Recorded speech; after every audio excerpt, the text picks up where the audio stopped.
नमस्कार साथियों, स्वागत है आप सभी का एआर नर्सिंग क्लासेस के ऑनलाइन प्लेटफॉर्म पर। जैसे कि हमने आपसे बात की थी कि हमने आपका जो नया सब्जेक्ट है मेंटल हेल्थ नर्सिंग उसको स्टार्ट कर दिया है, बीएससी नर्सिंग 3rd ईयर और जीएनएम 2nd ईयर। तो पहली क्लास में हमने बात की थी बेसिक पॉइंट्स की, वैसे ही आज हम बात करेंगे कुछ टर्मिनोलॉजीज़ की। टर्मिनोलॉजीज़ आपकी वो कीवर्ड्स हैं कि जब हम साइकेट्रिक में आगे प्रोसीड करेंगे डिजीज़ पढ़ने के दौरान जो साइन सिम्टम्स निकल के आएंगे वो यही होंगे सब कुछ क्या जो हम पढ़ेंगे आज, टर्मिनोलॉजीज़ या फिर की पॉइंट्स। बड़े इंपॉर्टेंट है, सभी बीमारियों में आपको यही सब देखने को मिलेगा, तो वहाँ बार बार याद करने से अच्छा है कि आज यही टर्मिनोलॉजीज जो टॉपिक है उसी को ध्यान से पढ़कर यहीं याद कर लिया जाए। तो आइए without wasting our time start करते हैं जो आपका नया टॉपिक है टर्मिनोलॉजीज यूज्ड इन साइकेट्रिक। देखिए कौन कौन सी टर्मिनोलॉजीज है जो कॉमनली आपको साइकेट्रिक जब पढ़ने जाएंगे सब्जेक्ट में, डिजीज वाला पोर्शन जब स्टार्ट करेंगे बेसिकली, तो वहां पर कुछ ऐसे कीवर्ड्स आपको ध्यान में रखने पड़ेंगे। टर्मिनोलॉजीज, यही टर्मिनोलॉजीज उन बीमारियों के क्या कहलाएंगे, आपके साइन एंड सिम्टम्स कहलाएंगे। तो जब साइन सिम्टम्स वहां पर पढ़ेंगे तब ये आपको पता होना चाहिए कि साहब इस वर्ड का मतलब क्या निकल के आ रहा है। जब वहां पर यूज ले कोई वर्ड कि साहब पर्सनैलिटी क्या है या बिहेवियर क्या है, तो वहां पर आप लोग कंफ्यूज ना हो जाओ, इसलिए एक ही साथ पहले हम पढ़ लेते हैं इन सभी कीवर्ड्स को जो हम किस हेडिंग के अंडर पढ़ रहे हैं, टर्मिनोलॉजीज के अंदर। तो आइए बात करते हैं पहली टर्मिनोलॉजी। पहली टर्मिनोलॉजी बड़ी सिंपल है, आपने पढ़ी होगी फर्स्ट ईयर में भी जब साइकोलॉजी पढ़ी होगी, बिहेवियर। कि साहब बिहेवियर क्या होता है, तो देखिए definition, behaviour means all the covert activities का मतलब है वो एक्टिविटी जो दिखाई नहीं देती हो, ऐसा व्यवहार जो दिखाई नहीं देता हो। एंड ओवर्ट का मतलब है जो दिखाई दे रहा है या फिर डिस्प्ले हो रहा है, वैसी एक्टिविटीज ह्यूमन बीइंग की that can be observed. Behaviour is what person does from womb to tomb. Behaviour may be classified as cognitive, thinking, reasoning et cetera, psychomotor और कॉग्निटिव मतलब walking, dancing, affective, feeling, happy, sad and angry. ये पूरा introduction है आपके किसका, behaviour का। हमने पहले बात की कि साहब बिहेवियर क्या होता है। बिहेवियर वो सब कुछ है, वो सारे ही आपकी एक्टिविटी जो दिखाई दे भी रही है और दिखाई नहीं भी दे रही है, उन्हीं को हम क्या बोल रहे हैं, कॉमनली कंबाइन करके बिहेवियर। या सेकंड पॉइंट देखिए, बिहेवियर क्या है साहब, व्हाट पर्सन डज, जो भी एक व्यक्ति करता है, कहां से कहां तक, वॉम्ब। ये वॉम्ब है, इसको बॉम्ब ना प्रोनाउंस करें, वॉम्ब टू टॉम्ब। वॉम्ब का मतलब होता है माता का गर्भ और टॉम्ब का मतलब है कब्र। इसका मतलब आदमी का व्यवहार वो सब कुछ है जो आप लोग जन्म लेने से लेकर मरने तक का जो सफर है उस दौरान जितनी भी एक्टिविटीज आप करते हैं वह सब कुछ क्या कहलाता है, आपका बिहेवियर। जब साइकोलॉजी में आपने पढ़ा तब देखा होगा बिहेवियर को 3 कैटेगरीज में बांटा गया है स्पेशली। नंबर 1 कॉग्निटिव, जैसे सोचना, रीजनिंग एटसेट्रा में आप और भी ऐड कर सकते हैं। यूनिट थी आपकी साइकोलॉजी में कॉग्निटिव प्रोसेस नाम से, वही कॉग्निटिव प्रोसेस यानी कि कॉग्निटिव बिहेवियर है आपका, सोचना, समझना, याद करना, रेशनलाइजेशन करना, तर्क करना, भूल जाना, ये सब किसके अंतर्गत है, आपके कॉग्निटिव बिहेवियर के अंदर। सेकेंड जो क्लासिफिकेशन है उसमें बताया है साइकोमोटर और कोनेटिव। 2 वर्ड देख रहे हैं यहाँ पे आप, साइको और एक मोटार। साइको का मतलब मेंटल एक्टिविटीज, मोटार का मतलब जिसमें क्या यूज हो रही है आपकी मसल्स, यानी ऐसी एक्टिविटीज जहां पर इसके साथ साथ किसका यूज करना पड़ रहा है आपको, मसल्स का। तो वो वाला व्यवहार कौन सा कहला रहा है आपका, साइकोमोटार या कोनेटिव, जैसे कि वॉकिंग, डांसिंग, स्विमिंग, रनिंग, जो भी आप कहना चाहें। तीसरा क्लासिफिकेशन है इसका अफेक्टिव। अफेक्टिव के सामने लिखा हुआ है फीलिंग्स, आपकी भावनाएं, जैसे कि हैप्पी, खुश होना, सैड, दुखी होना, एंग्री, गुस्सा होना। तो बेसिकली हमारे पास 3 तरह का बिहेवियर हम पढ़ते हैं। नंबर 1 है आपका कॉग्निटिव, उसमें आपने देखा रीजनिंग, लर्निंग, मेमोराइजिंग। उसके बाद में हम बात कर रहे हैं साइकोमोटर, जहां पर कुछ मसल्स आपकी काम में आ रही है, इसी दौड़ना, भागना, स्विमिंग करना। और नंबर 3 हमने देखा कौन सा बिहेवियर है साहब, अफेक्टिव। इसमें क्या है आपकी फीलिंग्स, हैप्पी, सैड, एंग्री। ये बातें आपकी किसकी हो गई साहब, बिहेवियर की। आइए प्रोसीड करते हैं नेक्स्ट कीवर्ड की और जो नेक्स्ट कीवर्ड है वो भी फर्स्ट ईयर से ही आपकी साइकोलॉजी की जो यूनिट थी, पर्सनैलिटी। वही बात कर रहे हैं कि जब पर्सनैलिटी शब्द है क्या, उसका मतलब क्या है, कहां से आया है। देखिए पहला पॉइंट, पर्सनैलिटी वर्ड को डेराइव्ड किया गया है, यानी कि लिया गया है। कौन सी लैंग्वेज से लिया है साहब? लैटिन वर्ड से, लैटिन भाषा का शब्द है पर्सनैलिटी। लैटिन में जो पर्सोना है, ये पर्सोना का अर्थ उस जमाने में क्या था साहब? मास्क। यानी लैटिन जो देश है वहां पर जो लोग बाग रोल प्ले वगैरह किया करते थे, उस दौरान अपनी आइडेंटिटी छुपाकर एक मास्क, मुखोटा पहनकर एक्शन किया करते थे। उसी को क्या बोलते थे वो लोग? पर्सोना, यानी पर्सनल आइडेंटिटी। उनकी खुद की पहचान छुप चुकी है, किसी और आइडेंटिटी को शो करने के लिए मास्क पहना करते थे। वहीं से शब्द आया है पर्सनैलिटी। इसमें लिखा हुआ है फिजिकल प्लस मेंटल क्वालिटी, आपकी शारीरिक as well as mental qualities दोनों को जोड़कर अगर एक वर्ड लिख दिया जाए तो वो क्या वर्ड होगा साहब? पर्सनैलिटी। यानी पर्सनैलिटी अगर सीधा सीधा कह दें कि साहब सब कुछ इंक्लूड करता है पर्सनैलिटी, आपका चलना फिरना, उठना बोलना बैठना, यानी जो भी आपका बिहेवियर है उन सब का सम टोटल ही क्या कहला रहा है? पर्सनैलिटी। तो ये दो कीवर्ड्स हमने डिस्कस कर लिए, पहला बिहेवियर, दूसरा पर्सनैलिटी। नेक्स्ट पे प्रोसीड करते हैं। आगे देखिए कौन सा वर्ड लिखा हुआ है? Insanity. Insanity is a legal word used for the mentally ill person. Insanity शब्द का मतलब है, इंसैनिटी का मतलब है साहब ऐसा शब्द जो किसके लिए प्रयोग हो रहा है? केवल और केवल मानसिक बीमार जो व्यक्ति है, मेंटली इल जो व्यक्ति है, उसके लिए लीगल टर्म हमारे पास है। वो कौन सा है साहब? इंसैनिटी। इस इंसैनिटी को ही पुराने जमाने में किस नाम से आना था? ल्यूनेटिक या फिर इडियट। पहले लोग बाग मानसिक रोगी को क्या बुलाते थे? ल्यूनेटिक या फिर इडियट। इसको चेंज किया गया, अब हमारे पास लीगल जो टर्म है मेंटल इल पेशेंट के लिए वो क्या है? इनसैनिटी। आई होप आपको समझ में आए होंगे तीनों बेसिक की पॉइंट्स हैं, बिहेवियर, पर्सनैलिटी और इनसैनिटी। फिर देखिए आगे, इनसेन जो शब्द है उसका मतलब है individual who is not competent to manage his affairs and is not able to predict the effect of action. जैसे मानसिक रोगी के लिए लीगल शब्द क्या है हमारे पास? इनसैनिटी। इनसैनिटी से वर्ड निकल के आया है इनसेन। इनसेन वो व्यक्ति कहलाता है जो अपनी डेली एक्टिविटीज को मैनेज नहीं कर पाता है, साथ ही साथ उसको ये नहीं पता होता कि साहब जो कुछ भी मैं एक्शन करने वाला हूं उसका मेरे ऊपर या आसपास के लोगों पर क्या इफेक्ट पड़ेगा, कैसे वो प्रभावित करेंगी। इसीलिए तो वो क्या कहला रहा है? Mentally ill patient. उसको अपना भला बुरा, अच्छा बुरा समझ में नहीं आ रहा, इसीलिए उसके लिए क्या शब्द यूज में लिया हमने? इनसेन। तो ये बात हो गई किसकी साहब? इंसैनिटी की और इनसेन की। फिर हम आगे बात करते हैं और कौन कौन सी टर्मिनोलॉजीज है हमारे सामने। तो अभी तक हमने तीन वर्ड आपको बताए हैं, बिहेवियर, पर्सनैलिटी, इनसैनिटी, और इनसैनिटी से वर्ड निकल के आया इनसेन। आगे देखिए और कौन कौन से कीवर्ड्स हैं जो साइकेट्रिक में आपके काम आने वाले हैं। फिर वर्ड आता है साहब अनकॉन्शियसनेस। अनकॉन्शियसनेस, कॉन्शियसनेस का मतलब क्या है साहब? चेतन अवस्था। आगे वर्ड ऐड कर दिया अन, यानी कि साहब अवस्था कैसी? अब अचेतन है, चेतन अवस्था में नहीं है, अनकॉन्शियस हो चुका है पेशेंट। लेकिन डेफिनेशन की बात करें तो आप क्या बताएंगे? स्टेट ऑफ माइंड, माइंड की वो अवस्था जहां पर पर्सन अनएबल है, सक्षम नहीं है, अनएबल है। क्या करने में अनएबल है साहब?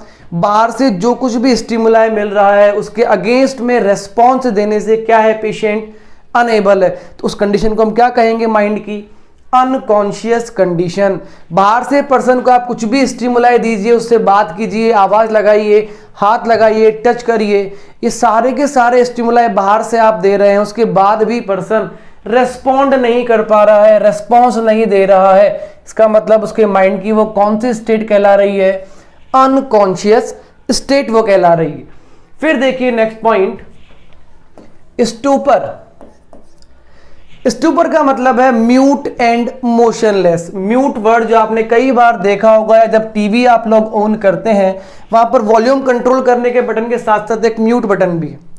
उस म्यूट बटन को प्रेस करते ही टीवी की वॉल्यूम डायरेक्ट ऑफ हो जाती है, बिल्कुल भी कम करने की रिक्वायरमेंट नहीं है, सीधा आपने प्रेस किया और आवाज बिल्कुल बंद।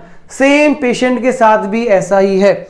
स्टूपर वाली कंडीशन में पेशेंट ना ही तो बोलता है और ना ही मूवमेंट करता है, यानी patient activity and speech reduce at minimum level, सबसे अपने कम लेवल पर, बिल्कुल कम से कम तो बातचीत करेगा, कम से कम एक्टिविटी करेगा। तो वो कौन सी कंडीशन कहलाएगी? उसकी स्टूपर वाली पोजीशन, स्टूपर वाली कंडीशन कहलाएगी। फिर देखिए next point, waxy flexibility. Important terminology है वैक्सी फ्लेक्सिबिलिटी। वैक्सी फ्लेक्सिबिलिटी का मतलब है कि साहब जब पेशेंट को आपने जो पोजीशन प्रोवाइड करवा दी, जिस तरीके से आपने पेशेंट का हाथ ऊपर उठवा दिया है, अब पेशेंट इस पोजीशन को वैसे ही होल्ड रखेगा। जो वैक्सी फ्लेक्सिबिलिटी जो शब्द है वो निकल के किससे आया साहब? वैक्स का मतलब होता है मोम। जब कभी मोमबत्ती को हम लोग जलाते हैं, जैसे जैसे वो पिघलना स्टार्ट करती है, जिस शेप में वो पिघलती है उसी शेप को होल्ड करके रखती है। सेम इसमें भी वही कंडीशन है। जैसे ही पेशेंट को आपने पोजीशन दी, पेशेंट उसी पोजीशन को लंबे समय तक होल्ड करके रखता है। This is called waxy flexibility. आइए आपको दिखाते हैं एक वीडियो जहां पर जैसे ही जो मेंटल स्टेटस एग्जामिनर है उसने पर्सन को जैसे ही पोजीशन प्रोवाइड करवाई, पर्सन उसी पोजीशन को होल्ड किए हुए है। देखिए इधर,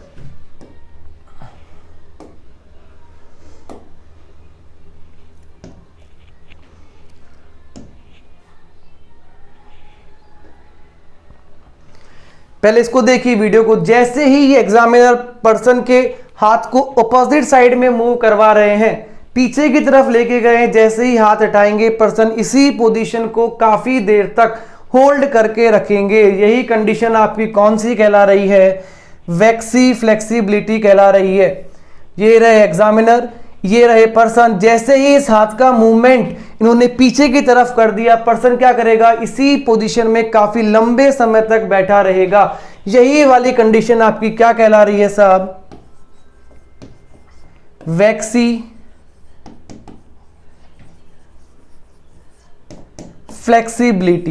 यानी जब मोम पिघलता है, जैसे जैसे पिघलता है उसी शेप को होल्ड रखता है, वैसे ही पर्सन भी ऐसा ही करता है। जैसा आपने उसको जो मूवमेंट है प्रोवाइड करवाया है, पर्सन उसी पोजीशन में काफी लंबे समय तक उस पोजीशन को मेंटेन रखता है। यही क्या कहलाता है? उसका वैक्सी फ्लेक्सिबिलिटी। आई होप आपको क्लियर हो गया होगा इस वीडियो से कि साहब वैक्सी फ्लेक्सिबिलिटी क्या होती है। फिर देखिए वापस आइए इधर, वैक्सी फ्लेक्सिबिलिटी के बारे में बता दिया है कि साहब patient maintain a constant position, एक ही पोजीशन को लंबे समय तक विदाउट एनी मूवमेंट, कोई मूवमेंट नहीं करेगा। एक बार जो पोजीशन आपने प्रोवाइड करवा दी उसी पोजीशन को लंबे समय तक बना के रखेगा। टर्मिनोलॉजी क्या काम में लेंगे हम? Waxy flexibility. फिर देखिए नेक्स्ट पॉइंट, मैनरिज्म। बहुत इंपॉर्टेंट, साथ ही साथ बहुत इंटरेस्टिंग पॉइंट है आपका मैनरिज्म।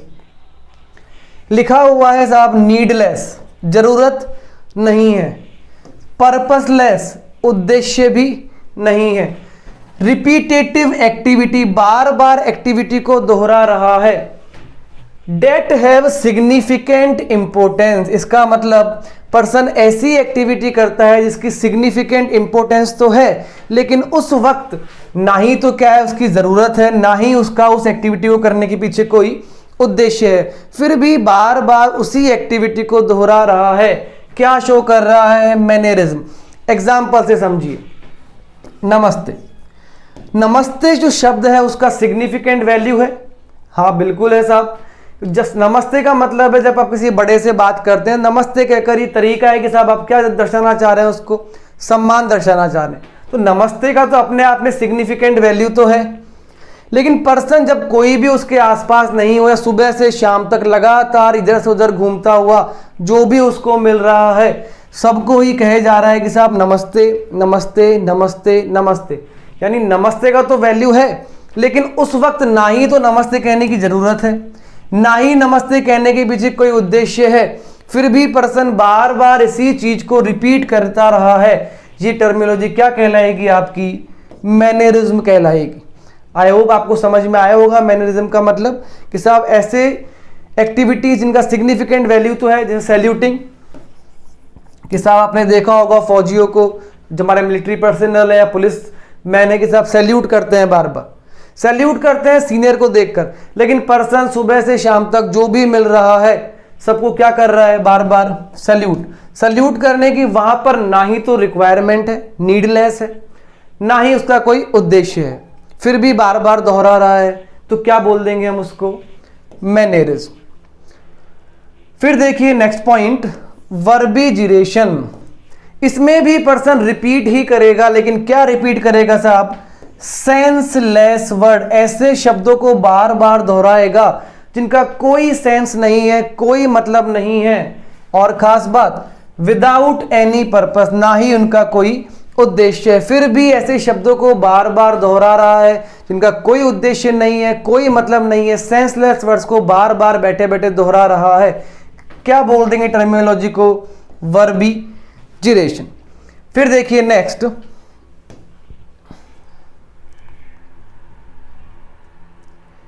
नेक्स्ट की हम बात करें तो नेक्स्ट टर्मिनोलॉजी निकल के आती है साहब, परसिविरेशन। नेक्स्ट टर्मिनोलॉजी है आपके पास परसिविरेशन। परसिविरेशन का मतलब क्या है, इसमें भी पर्सन रिपीट ही कर रहा है शब्दों को। देखिए repetition of words, again and again, bar bar repeat कर रहा है। कब रिपीट कर रहा है, इन द एब्सेंस और सीजेशन ऑफ स्टिमुलाई, जब जो स्टिमुलाई आपने पर्सन को दिया वो रुक गया। मान लीजिए आप एक नर्स है, वहां पर आपने पर्सन से पूछा कि साहब आपका नाम क्या है, पर्सन बताया कि साहब मेरा नाम मुकेश है। आप पूछकर वहां से चले गए, यानी क्या हो चुका है, स्टिमुलाई क्या हो गया है, अब रुक गया है। स्टिमुलाई आपने दिया था, जो क्वेश्चन आपने पुटअप किया था वो क्या था पर्सन के लिए, स्टिमुलाई, कि साहब तुम्हारा नाम क्या है। ऐसा कह के आप चले गए, इसका मतलब क्या रुक गया, अब स्टिमुलाई रुक चुका है। लेकिन पर्सन बार बार बोले जा रहा है कि साहब मेरा नाम मुकेश है, मेरा नाम मुकेश है, मेरा नाम मुकेश है। आसपास कुछ नहीं है, सीजेशन हो चुका है, रुक चुका है स्टिमुलाई, फिर भी बार बार उसी बात को रिपीट किए जा रहा है। This is called perseveration. I hope आपको समझ में आ रही होगी टर्मिनोलॉजी, इंटरेस्टिंग है, साथ ही साथ इंपॉर्टेंट भी है। फिर देखिए आगे, नेगेटिविज्म। नेगेटिविज्म का मतलब क्या है साहब, in this patient is aware to stimuli, patient को पता है उसको स्टिमुलाई क्या मिल रहा है, लेकिन वो कोशिश करता है एक्टिवली या पैसिवली उसको अपोज करने की, यानी उसके अपोजिट काम करने की। जैसे डॉक्टर ने पेशेंट को कहा कि साहब अपनी दाईं आंख खोलिए या बंद करिए, close your right I. Doctor ने कहा था राइट आई के लिए, पेशेंट ने क्या किया, उसका अपोजिट, किसको क्लोज कर लिया, लेफ्ट आई को। इसका मतलब जो एग्जामिनर कह रहा है पेशेंट क्या कर रहा है साहब, उसका अपोजिट काम कर रहा है। एग्जामिनर ने कहा कि साहब अपनी मुट्ठी को, फिस्ट को क्या करिए, बंद कीजिए, पेशेंट क्या कर लेगा, खोल लेगा। डॉक्टर साहब कहेंगे कि साहब सीधा उठाइए, पर्सन क्या करेगा, उल्टा उठाएगा। क्या शो कर रहा है पर्सन, नेगेटिव, जो कुछ भी उसने कहा उसका अपोजिट काम करने लग जाए, दिस इज कॉल्ड नेगेटिविज्म। फिर देखिए आगे जो नेक्स्ट टर्मिनोलॉजी है, इकोप्रेक्सिया। इकोप्रेक्सिया काफी हद तक आप लोगों ने बचपन में इसका यूज भी किया है। इकोप्रेक्सिया का सिंपल सा मतलब है नकल करना। किस चीज की नकल करना साहब, जो एक्शन एग्जामिनर या जो नर्सिंग पर्सनल है, कर्मी है वहां पर काम करने वाला, वो जो एक्शन रिपीट कर रहा है, पर्सन भी क्या कर रहा है, पेशेंट भी क्या कर रहा है, उसी एक्शन को बार बार रिपीट कर रहा है। In this activity of health personnel, किसको कॉपी कर रहा है साहब, एक्टिविटी को कॉपी करेगा। कौन, बार बार कौन कॉपी करेगा, पेशेंट। यानी जैसे ही एग्जामिनर बैठा उसने अपने हाथ को ऊंचा उठाया, पेशेंट ने भी क्या किया, अपने हाथ को ऊंचा उठाया। जैसे ही उन्होंने नेक को टर्न किया, पर्सन ने भी क्या कर दिया साहब, नेक को टर्न कर दिया। ये जो बार बार रिपीट कर रहा है उसके एक्शन, इसको हम क्या बोलते हैं, इकोप्रेक्सिया। फिर देखिए आगे, इकोप्रेक्सिया के बाद में हम बात करें तो इससे मिलता जुलता ही एक चीज और है आपके सामने, उसमें भी पर्सन नकल ही करेगा, लेकिन अब नकल एक्शन की नहीं होगी, अब नकल किसकी होगी, आवाज की, शब्दों की।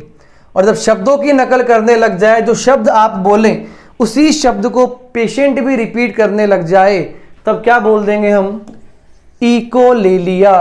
Repetition of speech bye imitation copy bye patient is called echolalia. यानी अगर एक्टिविटीज को रिपीट कर रहा है तब तो क्या बोलना है आपको, इकोप्रेक्सिया।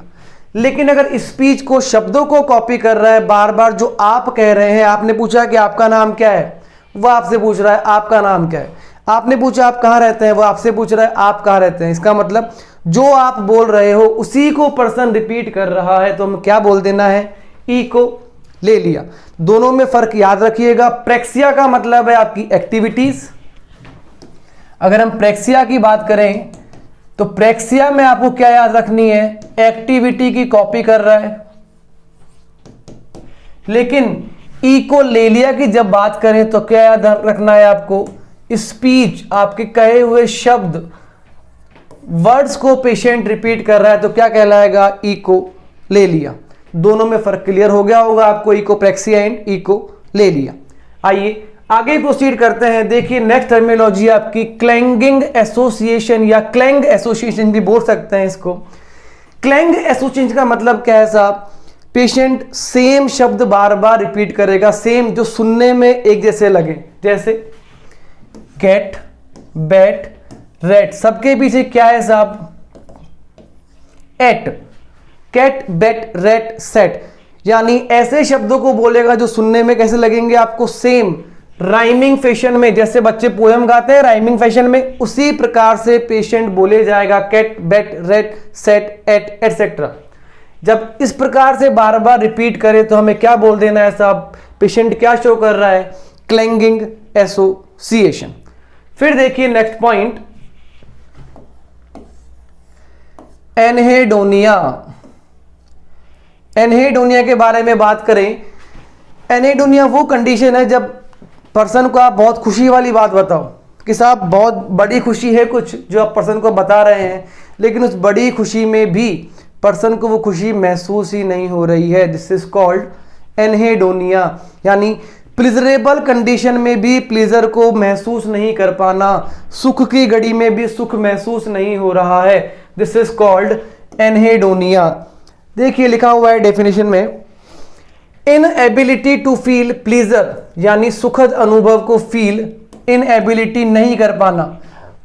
कब नहीं कर पाना, इन नॉर्मली प्लीजरेबल कंडीशन, जो सबके लिए तो कैसी है, सुखद कंडीशन है, लेकिन पर्सन उस कंडीशन में जो सबके लिए सुखद है उसको भी उस कंडीशन में प्लीजर, सुखद अनुभव नहीं हो पा रहा है। तो क्या शो कर रहा है पेशेंट, एनहेडोनिया। यानी सुख के क्षणों में भी सुखी को महसूस नहीं कर पाना, सुख का एहसास नहीं कर पाना, प्लीजर मूवमेंट को प्लीजर फील नहीं कर पाना, ये कंडीशन क्या कहलाएगी हमारी, एनहेडोनिया कहलाएगी साहब। फिर देखिए नेक्स्ट, एलेक्सीथीमिया। एलेक्सीथीमिया में देखिए क्या खास बात है, एलेक्सीथीमिया कहता है कि साहब पेशेंट इज अनएबल है, सक्षम नहीं है। किस चीज में सक्षम नहीं है साहब, to understand and express the emotion. ना ही तो भावनाओं को समझने में, ना ही भावनाओं को एक्सप्रेस करने में, दोनों में ही पर्सन सक्षम नहीं है। ना ही तो खुशी का अगर माहौल है, ना ही तो खुशी को समझ पा रहा है, ना ही खुशी को अपने चेहरे से हंस के एक्सप्रेस कर पा रहा है। क्या शो कर रहा है पर्सन, क्या बोलना है हमको, एलेक्सीथीमिया। फिर देखिए नेक्स्ट, एलोजिया। ए लग गया है इसके आगे, यानी एब्सेंस हो चुकी है किसकी साहब, लैक ऑफ स्पीच, आवाज नहीं निकालेगा व्यक्ति, तो क्या कहेंगे उसको, एलोजिया। फिर देखिए नेक्स्ट टर्मिनोलॉजी,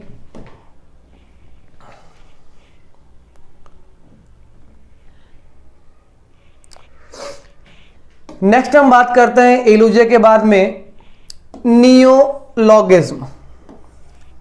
नियोलॉगिज्म पर फोकस करें। यहां पर एक वर्ड आपको दिख रहा है नियो, नियो का मतलब क्या होता है, न्यू, नया। तो नियोलॉगिज्म का मतलब है फॉर्मेशन ऑफ न्यू वर्ड्स, नए शब्दों का बनाना। लेकिन शब्द कौन से हैं, देखिए आगे, शब्द वो हैं जो कैसे हैं साहब, मीनिंगलेस, जिनका कोई मतलब नहीं है, और खास बात, only patient can understand them.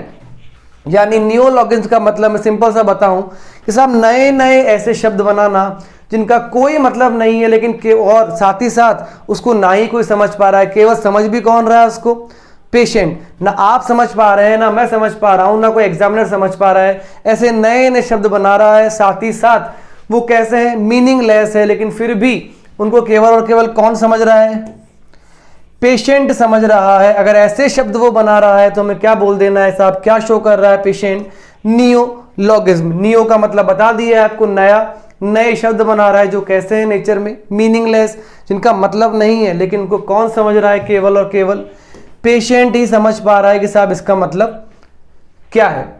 फिर देखिए next point, thought blocking. Thought का मतलब है आपके विचार, आपकी सोच, ब्लॉकिंग का मतलब है रुक जाना। देखिए इधर इसमें क्या होगा साहब, पर्सन आपसे बात कर रहा है, जैसे कि अभी मैं आपसे बात कर रहा हूं, लगातार बातें करते करते अचानक से बीच में रुक जाऊं, कुछ देर के लिए रुक जाऊं, और जब आप मुझसे पूछो कि साहब क्या हुआ, क्यों रुक गए, और मैं उस रुकने का कारण नहीं बता पाऊं आपको, कि मुझे भी नहीं पता कि मैं क्यों रुक गया बोलता बोलता, यानी अचानक से मेरी सोच क्या हो जाए, ब्लॉक हो जाए, और मेरे पास कारण नहीं है बताने के लिए, this is called thought blocking. ये देखिए, क्लाइंट सडन स्टॉप, अचानक से रुक गया। कहां रुक गया साहब, बिटवीन सेंटेंस, सेंटेंस बोलता बोलता बीच में अचानक से रुक गया। जब आपने पूछा कि साहब क्यों रुक गए, unable to give the reason for stopping, उसके पास कारण नहीं है रुकने का, कारण नहीं बता पाएगा कि साहब क्यों रुक गया है बोलता बोलता, तो वो क्या हो गया है, उसको क्या शो कर रहा है, वो थॉट ब्लॉकिंग। क्या ब्लॉक हो गई, उसकी सोच ब्लॉक हो गई है, तो हमने क्या नाम दे दिया इसको, थॉट ब्लॉकिंग। जो अगली टर्मिनोलॉजी है वो भी काफी हद तक मिलती जुलती है, सेम सोच पर ही डिपेंड है, थॉट रिटार्डेशन। यहां पर भी थॉट वर्ड तो सेम है, लेकिन साहब ब्लॉकिंग नहीं है, अब की बार क्या है, रिटार्डेशन। रिटार्डेशन का मतलब नॉर्मली अगर मैं आपसे बात करूं, मेंटल रिटार्डेशन पढ़ा होगा आपने, यानी ऐसे बच्चे जिनका मानसिक विकास क्या हो गया है, विकसित, पूरी तरीके से विकसित नहीं हुआ है। जब पूरी तरीके से उन बच्चों का विकास नहीं हो पाया, आपने नाम दे दिया साहब एमआर, मेंटल रिटार्डेशन। जब मेंटल रिटार्ड बच्चे होंगे तो जो नॉर्मल एक्टिविटीज हम लोग करते हैं उनको उसी एक्टिविटी को करने में क्या लगेगा साहब, टाइम क्या लगेगा, ज्यादा। आपको लर्निंग करने में कम टाइम लगा, एमआर बच्चों को टाइम क्या लगेगा, ज्यादा। टॉयलेट ट्रेनिंग जब आपकी हुई, आपने तुरंत सीख ली, इनको क्या लगेगा, ज्यादा समय लगेगा। स्कूल में आपको बैठाया गया, इनके लिए स्कूल अलग है, क्योंकि नॉर्मल लर्निंग कैपेसिटी नॉर्मल जैसी नहीं है, एमआर है, तो सीखने में भी क्या लगेगा, इनको ज्यादा समय लगेगा। सेम वही प्रोसीजर है, देखिए थॉट रिटार्डेशन। रिटार्डेशन का मतलब अब समय लेगा पेशेंट, किसमें समय लेगा साहब, client takes more time to complete the sentence than a normal person. जो भी शब्द, जो भी सेंटेंस वो आपको बता रहा है, बताते बताते अचानक से रुक गया और कारण नहीं दे पाया, तब तो आपको क्या बोल देना है, थॉट ब्लॉकिंग। लेकिन नॉर्मल सेंटेंस को बोलने में बहुत समय लगा गया, नॉर्मल सेंटेंस आपने बोल दिया साहब कुछ सेकंड में, किसी मेरा नाम सुमित पारिक है, एमएससी नर्सिंग मैंने किया है साइकेट्रिक डिपार्टमेंट से, नॉर्मल सेंटेंस है। अब इसी सेंटेंस को मैं बोलूं कि साहब मेरा नाम सुमित, इसका मतलब नॉर्मल पर्सन जो सेंटेंस एक बार में बोल रहा था, पर्सन उस सेंटेंस को बोलने में ज्यादा टाइम ले रहा है, मोर टाइम है, ज्यादा समय ले रहा है कंप्लीट करने में, तब आपको क्या बोल देना है, थॉट रिटार्डेशन। तो दो वर्ड है, कंफ्यूज मत होइएगा दोनों में, एक थॉट ब्लॉकिंग है, वहां तो रुक गई है सोच, कारण भी नहीं बता पाया, यहां पर रुकी नहीं है लेकिन समय ज्यादा ले रहा है, this is called thought retardation. फिर देखिए नेक्स्ट, साहब थॉट रिटार्डेशन हो गया, थॉट ब्लॉकिंग पढ़ ली हमने, इसके बाद और कुछ टर्मिनोलॉजीज हैं। इसके बाद देखिए नेक्स्ट जो पॉइंट है आपके सामने वो है टेंजेंशियलिटी। नेक्स्ट जो पॉइंट है वो है आपकी टेंजेंशियलिटी। टेंजेंशियलिटी का मतलब क्या है साहब, क्लाइंट अननेसेसरी का मतलब जिसकी रिक्वायरमेंट नहीं है, जरूरत नहीं है, travel around the topic but do not reaches on topic. देखिए सिंपल सा समझिए, जब पेशेंट से आप बात करने जाए, उससे आपने पूछा कि साहब तुम्हारा नाम क्या है, सिंपल सा सवाल है कि साहब आपका नाम क्या है। पेशेंट ने बोलना स्टार्ट किया कि साहब मैं महेश नगर में रहता हूँ, मेरे परिवार में 4 लोग हैं, पिताजी ये काम करते हैं, माताजी ये काम करती है, हमारे गांव पर इतनी ज़मीन है, हमारा गांव वहाँ पर है। सवाल क्या था आपका, नाम क्या है। क्वेश्चन था आपका नेम। पेशेंट ने नाम तो नहीं बताया, आसपास की सारी चीज़ें आपको बता दी कि साहब फैमिली के बारे में बता दिया, अपने विलेज के बारे में बता दिया, अपना एड्रेस बता दिया, अपनी क्वालिफिकेशन बता दी, अपने फैमिली मेंबर्स बता दिया, अपनी जॉब बता दी, अपने फ्रेंड्स के बारे में बता दिया। इसका मतलब देखिए, फोकस कीजिए, गौर से देखिए इधर क्या हो रहा है। टॉपिक के अराउंड घूमे जा रहा है, लेकिन टॉपिक पर नहीं पहुंच पाया है। टॉपिक के अराउंड घूमे जा रहा है। टॉपिक सीधा सिंपल सा था कि साहब आपका नाम क्या है। अगर आपसे पूछते तो आप बोलते कि साहब मेरा नाम जो भी है, आप तुरंत जवाब देते। लेकिन पेशेंट क्या कर रहा है, नाम नहीं बता रहा, मेरे परिवार में कौन कौन है, मेरा गांव कहाँ पर है, मेरा एड्रेस ये है, मेरी क्वालिफिकेशन क्या है, मेरा जॉब क्या है, मेरे फ्रेंड्स कौन कौन से हैं। इसका मतलब जब पर्सन टॉपिक के चारों तरफ घूमता रहे और फाइनली टॉपिक पर ना पहुंच पाए, तो वो क्या शो कर रहा है साहब, टेंजेंशियलिटी शो कर रहा है। टॉपिक के चारों तरफ इर्द गिर्द घूमना, लेकिन लास्ट में डू नॉट रीच, नहीं पहुंच पा रहा है। कहां पर, जो टॉपिक आपने उससे बात की थी, जिस पे पूछा था सवाल आपने, वहां पर नहीं पहुंच पाया। क्या कहलाएगा, टेंजेंशियलिटी। फिर देखिए इसी से मिलता जुलता एक टर्म है आपके सामने, सर्कमस्टेंशियलिटी। ध्यान से देखिए, ये भी कुछ हद तक वैसा ही है, बस फर्क इतना सा है कि साहब यहां पर तो चारों तरफ अराउंड घूम के टॉपिक पर पेशेंट नहीं पहुंच पाया था। इसमें ये होगा कि साहब चारों तरफ घूमने के बाद में, चारों तरफ घूमने के बाद में यहां पर पहुंच जाएगा टॉपिक के ऊपर। इसमें तो नहीं पहुंचा था नाम के ऊपर, तो हमने क्या नाम दे दिया था, टेंजेंशियलिटी। इसमें देखिए पेशेंट रीचेस ऑन टॉपिक, पहुंच गया है साहब, कब, at last, after unnecessary communication.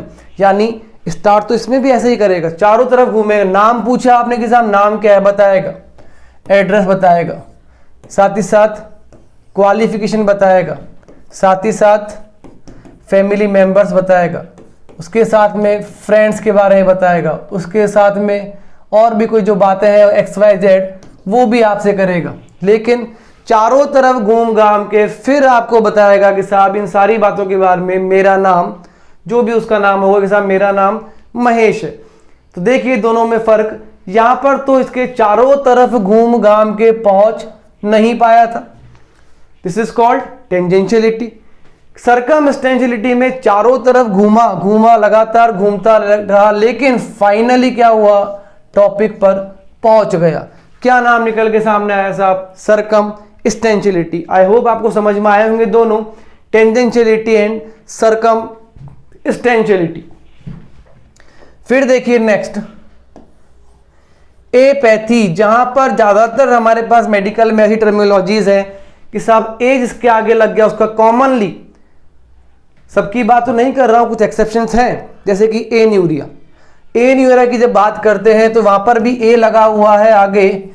इसका मतलब ऐसा नहीं है कि साहब यूरिया, यूरिन पास आउट करना क्या हो चुका है, बंद हो चुका है, कर तो रहा है, लेकिन कितने से कम बोलते हैं हम लोग, 100 ml, 100 ml से कब जब यूरिन पास आउट करता है तब हम कहते हैं एन्यूरिया। तो वहां पर एब्सेंस का मतलब कंप्लीट फिजिशन नहीं है, लेकिन कॉमनली की जब हम बात करें तो साहब ए लगा हुआ है तो क्या मतलब निकाल लेते हैं हम इसका, एब्सेंस। जैसे ही एपैथी, किसका एब्सेंस हो चुका है साहब, इमोशंस का। अब पेशेंट में भावनाएं बची ही नहीं है, भावनात्मक रूप से क्या हो चुका है, बिल्कुल स्टॉप हो चुका है, एब्सेंट हो चुके हैं। क्या एब्सेंट हो गए हैं उसके इमोशंस, उसकी भावनाएं।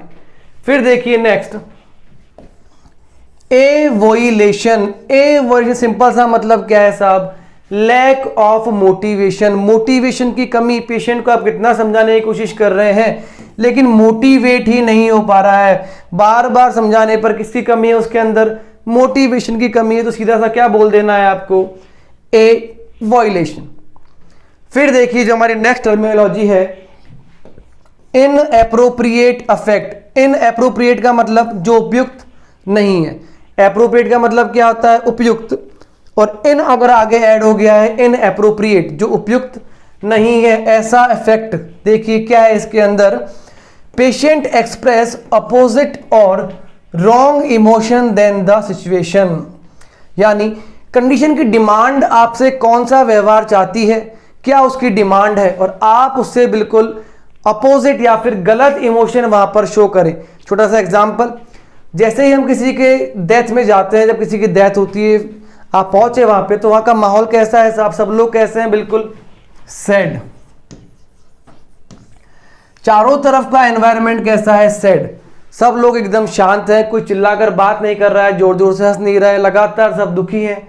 और आप वहां पहुंचते हो और पहुंचते ही ऐसी कंडीशन में आपने जोर जोर से ठहाके मार के अपनी खुशी, अपनी हैप्पीनेस व्यक्त करना स्टार्ट कर दी, तो आपने क्या शो करा वहां पर, inappropriate affect, patient laughing after death of close relative, यानी डेथ हो गई है, डेथ हो गई है तो सबके सब कैसे होनी चाहिए, दुखी, लेकिन पेशेंट क्या हो रहा है, खुश, यानी रोने वाली कंडीशन में क्या कर रहा है, हंस रहा है। सिंपल सा मतलब है, जो कंडीशन की डिमांड है, सिचुएशन की डिमांड है कि साहब कैसा इमोशन आपको शो करना है, आप उसके अपोजिट इमोशन शो कर रहे हो, तो आप क्या शो कर रहे हो, इनएप्रोप्रिएट इफेक्ट आप शो कर रहे हैं।